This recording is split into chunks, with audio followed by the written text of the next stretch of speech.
réagit aux 30 combats de boss les plus difficiles de ces 25 dernières années, ceux qui te mettent dans cet état-là.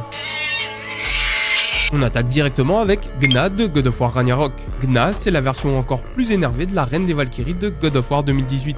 Elle est plus rapide, plus forte, avec des patterns qui changent sans arrêt, et si tu dors une demi-seconde, elle te piétine sans aucun respect. Littéralement.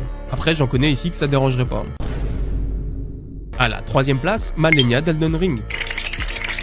Malenia, c'est simple, c'est la peur incarnée. Une attaque que personne ne savait éviter au début, elle se heal, elle a une allonge aussi longue que Sukuna dans Jujutsu Kaisen qui découpe la réalité, et quand tu arrives enfin à la battre, t'as Jean-Michel dans les commentaires « Oui, tu l'as pas fait en slip, du coup ça compte pas ». Laisse-nous jouer Jean-Michel, laisse-nous jouer s'il te plaît. À la 2ème place, Isshin, le saint de l'épée dans Sekiro. Sekiro, c'est l'un de mes Souls préférés avec Bloodborne et Elden Ring, donc évidemment que son boss final m'a détruit. Un champ de bataille où tu ne vois presque rien, des attaques imprévisibles en mêlée comme à distance. Isshin, c'est le boss qui a fait pleurer plus d'un joueur et ici on juge personne. Et enfin, à la première place de ce top, Radan, consort de Miquella. Oui, encore un boss de From Software, mais honnêtement c'est mérité. Le dernier boss du DLC ne te laisse aucun répit, si tu rates un timing, tu n'as même pas le temps de souffler. Et ça se termine en épée dans la gueule ou météore dans la gueule, à toi de choisir. Non, c'est faux, tu choisis pas, tu prends les deux. Et comme si cela ne suffisait pas, sa phase 2 le rend encore plus rapide. Avec en bonus des attaques en AOE pour te rappeler que tu n'es vraiment qu'une Voilà, c'est fini pour ce top, et comme d'habitude, si tu as aimé la vidéo, n'hésite pas à liker, partager et t'abonner.